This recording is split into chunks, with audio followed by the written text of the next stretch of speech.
Olá, seja bem-vindo a mais um Direto do Legislativo, programa que, como você sabe, é realizado em parceria com o Jornal à Tarde, que publica em página inteira as entrevistas realizadas aqui, sempre com foco na atuação parlamentar, nos projetos de lei, na visão política de cada um dos deputados da Assembleia Legislativa da Bahia. Neste programa, nosso convidado, o deputado Josafá Marinho, do Patriota, que está em seu primeiro mandato, e a quem já dou as nossas boas-vindas. Muito obrigado por aceitar nosso convite. Um prazer tê-lo aqui, deputado.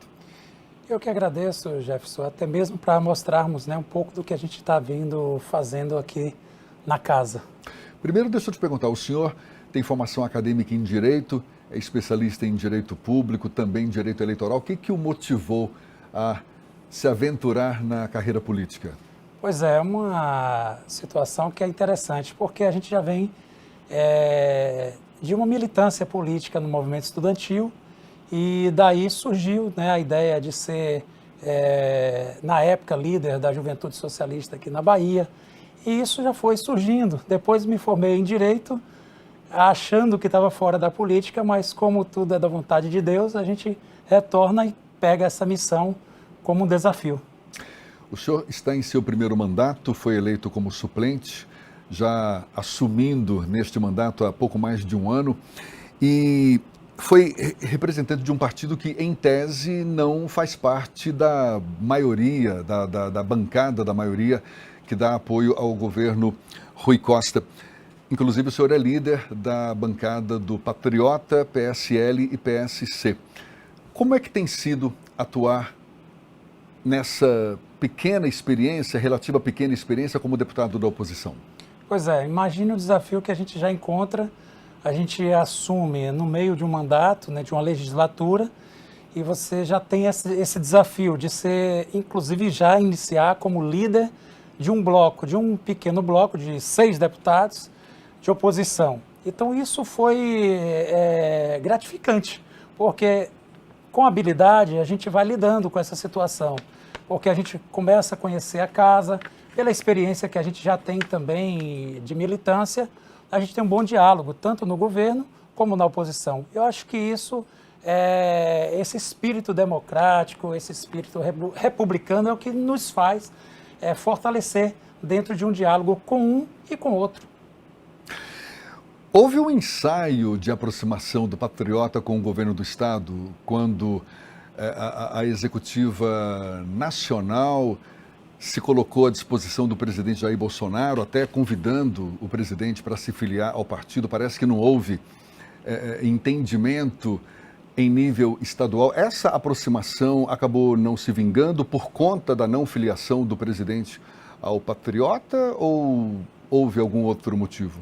Na verdade, o Patriota, devido a essa situação que teve da filiação do presidente Bolsonaro, e houve uma questão interna em nível nacional, e houve um racha.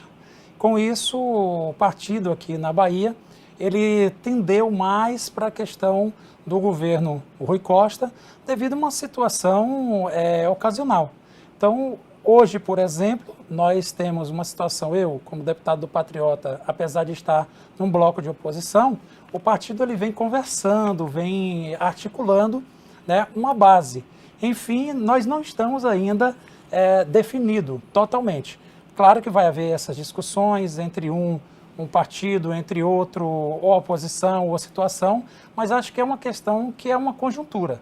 Nós temos que definir até março, o máximo, para que a gente possa ter uma linha ideológica e ver qual é a corrente que a gente vai seguir. Em nível nacional, houve essa tentativa de aproximação do partido com o presidente. O partido continua com o presidente? Não, o partido não continua com o presidente. O presidente hoje do partido, o Vasco, ele está conversando. Inclusive, ele está conversando, já conversou com os 3 candidatos. Hoje, apesar de Moro vir numa terceira via, mas já se houve um diálogo, apesar que essa é uma questão muito ainda prematura. Ainda está se discutindo, é uma questão que eles vão ter que decidir isso o mais rápido possível para que o partido tenha uma linha ideológica. Em nível estadual, já tem um sinal mais claro também? Em nível estadual, ela está bem próxima do governo Rui Costa, devido à questão do presidente hoje ser ligado secretário de Moema Gramacho, em Lauro de Freitas, e ser presidente do Patriota, que é o Alexandre. Então, com isso, tem uma aproximação do governo, mas tudo ainda é uma discussão. O senhor, em pouco mais de um ano de mandato, tem tido uma atuação muito voltada aos interesses das comunidades pesqueiras da Bahia, não é verdade? Quais são as principais demandas dessas comunidades e quais conquistas o senhor já teve em defesa desse setor? Pronto, foi uma classe que nos apoiou nas eleições, né? E nós fomos votados quase exclusivamente por eles. E com isso a casa ela não tinha uma defesa específica em prol dessa categoria que hoje vive à beira da vulnerabilidade. Então essa foi uma luta travada e hoje com o nosso mandato em pouco mais de um ano, nós conseguimos, por exemplo, consultórios odontológicos para algumas comunidades pesqueiras. Uma solicitação nossa foi atendida pelo Ministério da Cidadania nesse período de pandemia, que foram as cestas básicas. Também estamos agora liberando alguns kits de unidades básicas de saúde para comunidades pesqueiras. E é pouco tempo, mas nós temos desenvolvido já esse trabalho. E nós estamos com alguns projetos aí para frente. Por exemplo? Um exemplo desse é uma casa de apoio para o pescador em Salvador, que é uma articulação que muitos que vêm fazer um tratamento não têm onde ficar. Eu acho que é o mínimo que a gente pode oferecer. Claro que vai ser uma discussão, um convênio, tudo dentro de uma normalidade, regularidade, para que eles possam ser atendidos. E também nós já solicitamos ao governo do estado que priorize na sua política pública o pescador. Porque o pescador e a marisqueira, eles não têm hoje uma política pública voltada para eles. E isso não pode mais acontecer. Afinal, eles têm um representante aqui para isso. De todas essas lutas em busca de conquistas para os trabalhadores desse setor, qual que o senhor considera mais relevante? Eu acredito que todos são relevantes. Partindo do princípio de que eles não tinham uma defesa exclusiva de políticas públicas, se hoje eles têm, por exemplo, o seguro-defeso, é relevante. E nós, através do mandato, essa situação, por exemplo, das cestas básicas é relevante. Tratamento da saúde bucal do pescador é relevante. Nós estamos também desenvolvendo um trabalho através de articulação com o governo para atender as comunidades pesqueiras em relação à sua saúde de pele, por exemplo. São comunidades que enfrentam situação de câncer de pele, problemas de coluna, porque eles ficam sempre em situação de postura inadequada e nós estamos trabalhando isso. Inclusive já temos alguns atendimentos, claro, é como se fosse projeto piloto, porque isso eu quero desenvolver ao longo do nosso mandato. O senhor é autor de um projeto de lei que autoriza a criação de centros de referência para pessoas com autismo no interior do estado. Por que o senhor apresentou esse projeto e quais as chances dele ser aprovado? Pronto. Esse projeto, o que me chamou a atenção, eu fiz uma reunião em Vitória da Conquista e fui em uma reunião onde tinha uma mãe que tinha um filho autista. E chegando lá, ela me falou das dificuldades e eu vi a situação que ela estava passando.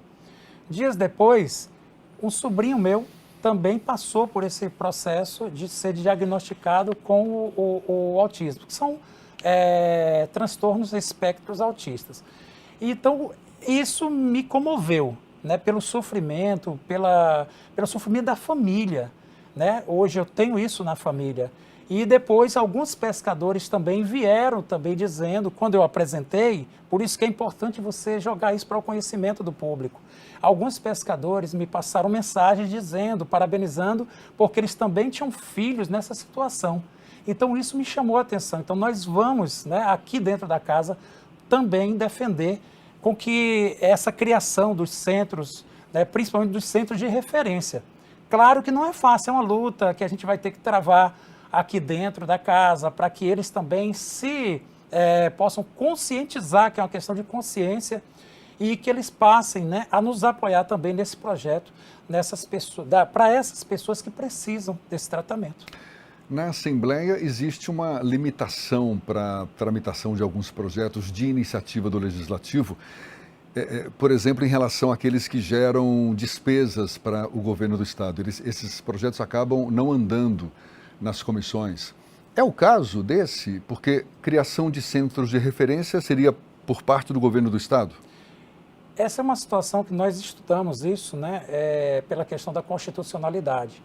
Porém, nós não estamos pedindo a criação como iniciativa. A iniciativa é nossa, porém a gente cria a autorização. Ele apenas vai autorizar. Autorizando, o governo, por si só, cria a sua situação, né, com as suas secretarias, para aí sim, ele, através da nossa autorização, criar os centros. Mas nós só estamos aprovando, o nosso projeto é autorizativo. Como é que o senhor avalia essa limitação que existe na Assembleia, que de certa forma frustra muitos deputados? É recorrente esse tipo de reclamação de que a maioria dos projetos é de origem do Executivo, que os projetos de origem dos próprios deputados não andam, tem essa limitação por conta do aumento de despesa, que por conta disso nem passam pelas comissões?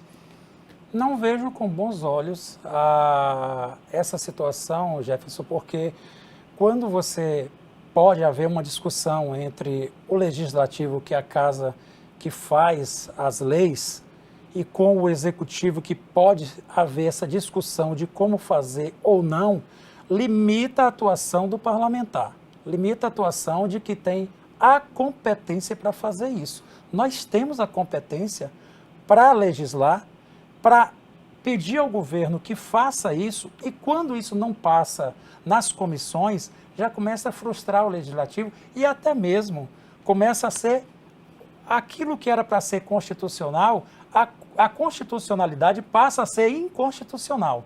Se você me entende, aquilo que era para ser bom para a sociedade, bom para o povo, deixa de ser porque existe um óbice que atrapalha uma questão de despesas. Mas se houver uma articulação da Casa Legislativa com o governo, isso não precisa acontecer. O que tem que haver é que essa casa é independente. Então, a independência da casa pode sim criar comissões para ir conversar com o governo e dizer, ó, esse projeto é bom. Às vezes o projeto do governo, ele pode até chegar aqui, mas não chega com a nitidez de nós que conhecemos a realidade do povo. Então, não chega e não vai chegar. Então, quando o projeto chega aqui, inclusive, nós temos que emendar o projeto, porque eles não conhecem a realidade do povo. Exemplo disso, não se foi apresentado nem aprovado nada que pudesse beneficiar os pescadores, as marisqueiras e esse público que vive em estado de vulnerabilidade. Então, eu acho que a casa tem que repensar essa situação. O senhor fala em relação à pandemia, agora durante a pandemia? Não, é em qualquer período. Em qualquer período, a casa ela tem que tratar com o governo qualquer situação, mesmo qual é aqui a discussão. É que o governo, é que as comissões da casa, ela não aprova quando existe despesa para o governo. Exato. Porém, você tem a discussão, pode haver um elo do governo para dizer, o governo pode gastar até isso. Isso é independente. A casa, ela tem essa liberdade, ela tem essa autonomia de conversar com o governo. Eu acho que o que precisa é essa interligação, esse relacionamento do legislativo com o executivo. O legislativo, o papel do legislativo é legislar com independência. Tudo bem, são harmônicos, porém, tem que ser independentes. E o que está faltando para haver essa interlocução com o governo, essa articulação por parte dos deputados para virar a chave e fazer com que projetos de iniciativa do Legislativo tenham mais espaço para tramitar aqui na casa? Pois é, imagine, eu cheguei agora, então estou conhecendo a casa, apesar que em pouco tempo nós já fizemos muita coisa, né? Se for notar, proporcionalmente em uma pandemia, em um processo que é muito complicado, né, de pandemia, onde você não tem a liberdade de falar na tribuna, você tem uma série de situações. Hoje o presidente também assumiu num período muito difícil, né? Nós temos dialogado com o presidente sobre isso, com o presidente da casa, sobre isso com o presidente Adolfo Menezes. E ele tem sido um elo muito importante nessa situação. Eu acho que um pouquinho mais de tempo a gente vai convencer alguns deputados, alguns líderes, né, inclusive o líder de oposição com o líder de situação, para que a gente possa chegar direto no governo. E alguns projetos, Jefferson, que existem nessa casa, eles devem ser aprovados pela relevância. Se você nota, eu tenho um projeto que eu apresentei, o Fundo de Apoio à Pesca Artesanal e Aquicultura no Estado da Bahia. O Estado da Bahia não tem nada que possa reter a compensação de empresas que chegam aqui, exploram nosso minério, que fazem essas pontes todas aí, a exemplo, por exemplo, da ponte Salvador-Itaparica, né, que hoje vai haver uma grande situação de repente até impactos, né? Então, como é que vai ser essa compensação? Vai para onde? Poderia ir para a compensação dos ribeirinhos, para a compensação dos pescadores da Baía de Todos os Santos, para os pescadores de toda a região que vai ser afetada. Então, tem que haver uma criação do fundo. Então, nós já solicitamos a criação, através de um projeto de lei, a criação do Fundo de Amparo à Pesca e Aquicultura no Estado da Bahia. Estamos conversando com o deputado Josafá Marinho, do Patriota. A gente faz um rápido intervalo e volta já.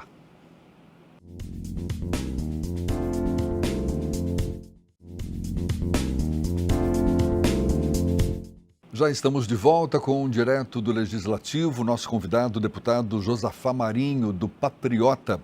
A gente falava, o senhor em especial, da dificuldade de emplacar projetos, iniciativas dos deputados, principalmente quando representam despesa para o governo do Estado. É também de sua autoria um pedido feito ao governo para que seja construída uma ponte na comunidade de Fazenda Patos, que fica na estrada que liga Brumado a Aracatu, ali sobre o rio Santa Maria. Em que pé está esse pedido? O governo sinaliza nesse sentido algum sinal positivo? Nós ficamos de fazer uma articulação entre os municípios, né, Aracatu, Brumado, para que o governo possa, pelo menos com o projeto pronto, como é uma indicação, isso o governo, às vezes, ele só nos dá uma resposta dizendo, olha, já está em andamento, enfim, ele tem essa situação. Mas os municípios ficaram de elaborar o projeto e nos encaminhar. Então, assim que o projeto for encaminhado, a gente encaminha já para o governo disponibilizar o recurso para fazer. É uma ponte tão importante, Jefferson, que agora, lá nessa situação da água, por exemplo, houve uma comunidade que ficou isolada.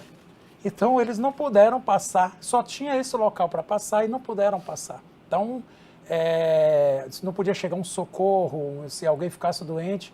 Então, tem que fazer essa ponte com urgência. Foi uma reivindicação e eu fui lá pessoalmente, fiquei no leito do rio, inclusive tem nas minhas redes sociais, porque eu vi a necessidade. Como eu sou da região, que eu sou de Presidente Jânio Quadros ali, então a gente se interessa muito para aquelas pessoas que mais precisam naquele lugar.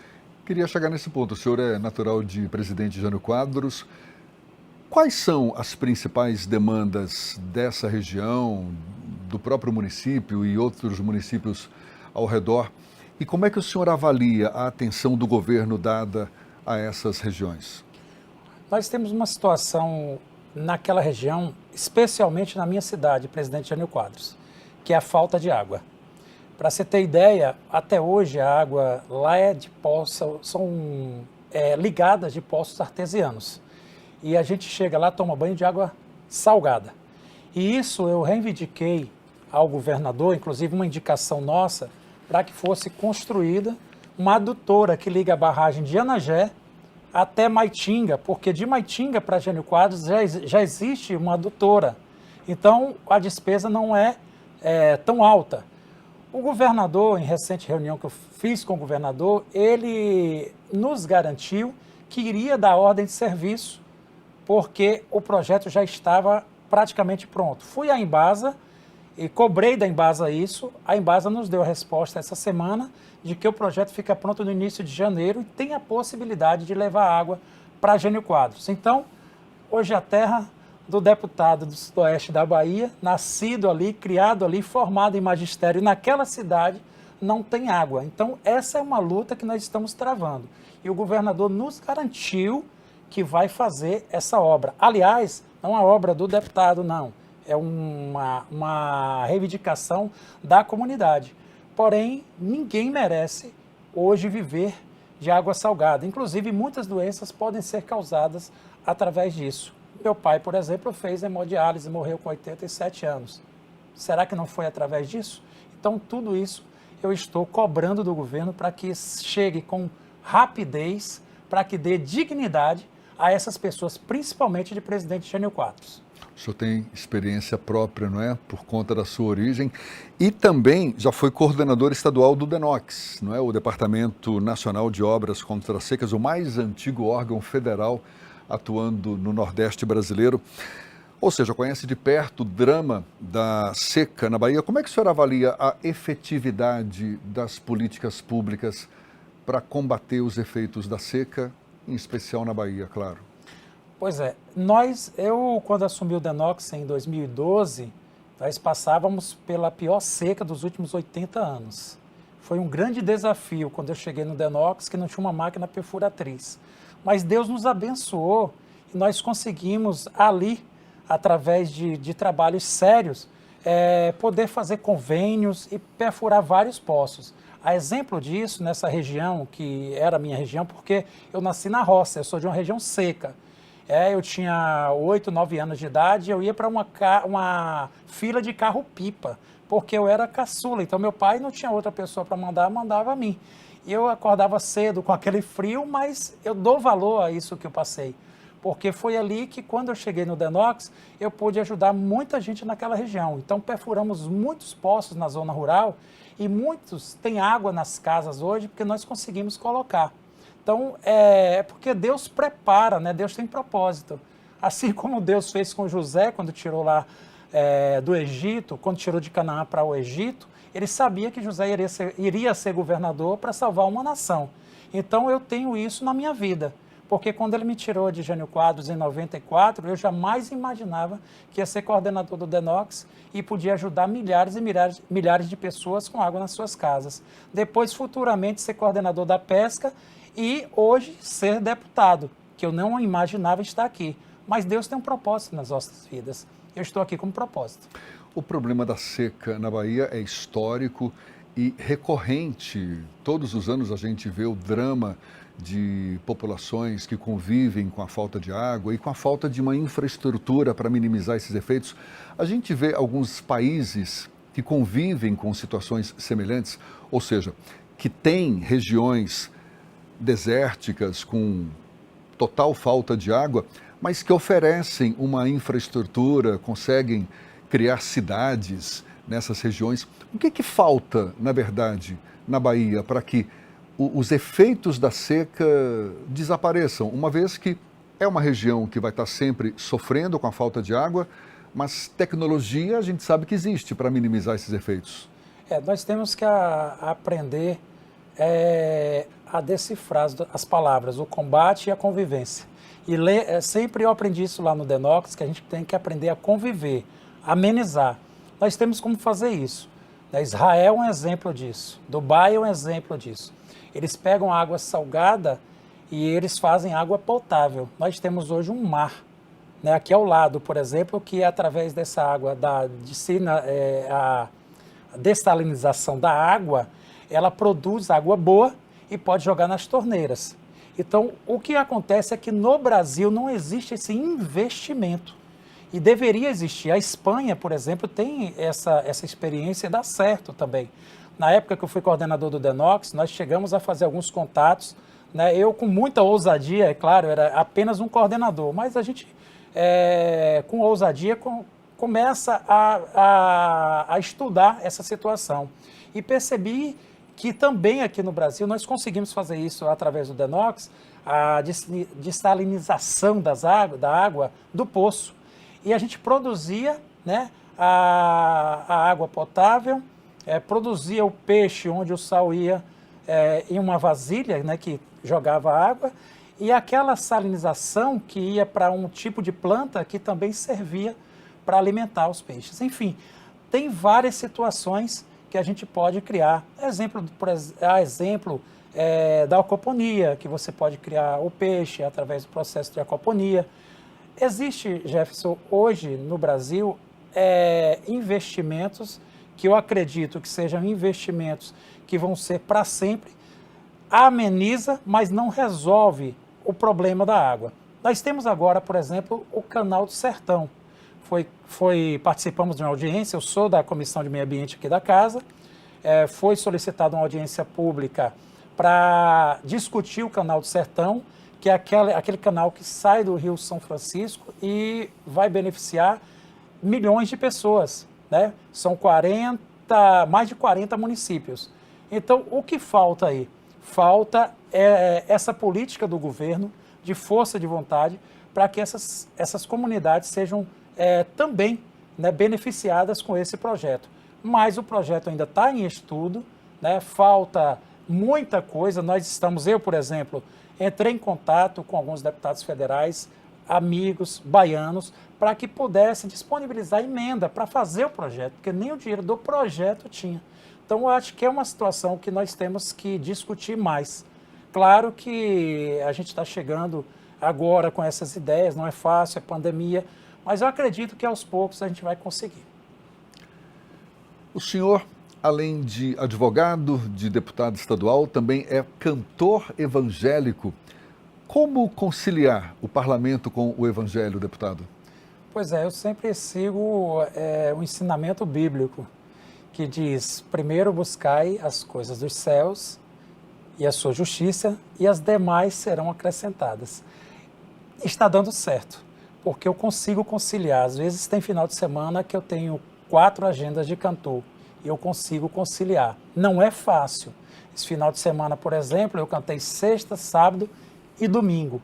Eu tive que sair de Vitória da Conquista, vim para Salvador no voo do domingo, para ainda pegar o nosso culto aqui da noite. Então a gente vai conciliando aos poucos.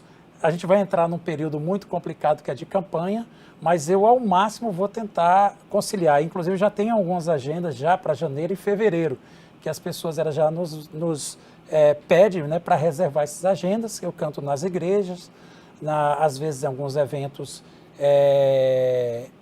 de público, né? Como estava em pandemia, não estava liberado, mas eu cantava nas igrejas, né, com aquela situação de segurança, né? Enfim, não é fácil, mas eu busco as coisas do reino de Deus para que as demais coisas sejam acrescentadas. Acho que isso está dando certo na minha vida.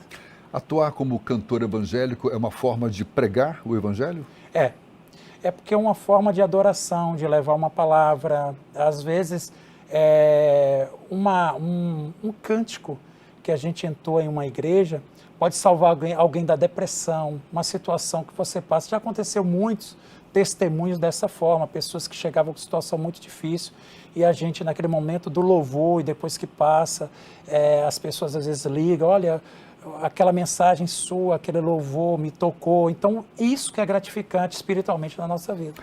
Para a gente encerrar, deputado, como é que o senhor avalia a influência religiosa, já que a gente está tocando nesse assunto, na esfera do poder, como ocorre, por exemplo, com o governo Bolsonaro, que permite, digamos, pautas de comportamento ditadas pelo Palácio do Planalto, até a indicação de cargos com base em critérios religiosos. O senhor concorda com esse tipo de postura? Olha, a questão do evangelho, ela é uma vertente que nós temos que discutir muito. A questão do presidente Bolsonaro, ele não é evangélico, a esposa dele é. Ele tem, sim, uma grande simpatia pela questão evangélica, mas também a questão cristã, não é só o evangélico. O evangélico foi pela situação de atuação, né, dentro de uma conjuntura de que houve uma aproximação, devido a esposa ser evangélica. Nessa situação, eu vejo as igrejas, por exemplo, eu particularmente, sou contra em um púlpito pedir voto, sou contra. Púlpito é lugar de santidade. Eu aprendi isso com meu pai era pastor e eu tenho esse princípio comigo, isso é meu. quem faz, quem resolve, até porque existe em determinados momentos até um abuso, né? O que eu, como advogado e como conceito de justiça, vejo, né, essa situação. Só que nós temos que ter representantes evangélicos. Né? Porque nós defendemos ideias, né, do evangelho. Não o evangélico, mas o cristão. Tem o cristão católico. Né? E a gente tem essa discussão. Existem posições hoje no cenário, na sociedade, o evangélico ele situa muito. Um deputado evangélico, nós temos hoje, Jefferson, as igrejas, elas têm um grande papel social, um grande papel. Ela tira muitos das drogas, do alcoolismo, né? Muitas pessoas elas são libertadas e são tratadas dentro de uma igreja. Então, eu vejo não vou voltar ao lado da questão do presidente da República, porque nós temos que avaliar que tudo é uma questão espiritual. Mas a ponto de permitir que o Palácio do Planalto dite regras de comportamento ou defina cargos políticos com base em critérios religiosos, não é misturar as coisas, não, deputado? Mas se percebeu, o presidente Bolsonaro ele indicou 2 ministros e um não é evangélico. Então, repare que hoje o ministro, né, Mendonça, André Mendonça, que foi para o STF, ele, apesar de ter falado que ele foi o primeiro ministro evangélico, mas o primeiro ministro evangélico, há um estudo que eu fiz, eu sou muito curioso em relação a isso, ele foi indicado no governo JK. Eu vou até pesquisar mais sobre isso, ele não foi o primeiro. Houve já alguns estudos que não teria sido o primeiro. O evangélico tem que ter o seu espaço também. O André Mendonça, ele é um excelente advogado, jurista, estudioso. Não é porque ele é pastor evangélico, que ele não poderia ser indicado. Ele é super preparado para isso. Deputado, um prazer conversar com o senhor. Agradeço pela atenção. Até uma próxima. Eu que agradeço, né, pela oportunidade da gente poder bater esse papo com o nosso público. Deus abençoe e Jesus está no barco. E muito obrigado a você também que acompanhou essa nossa conversa com o deputado Josafá Marinho. Até uma próxima. Tchau, tchau.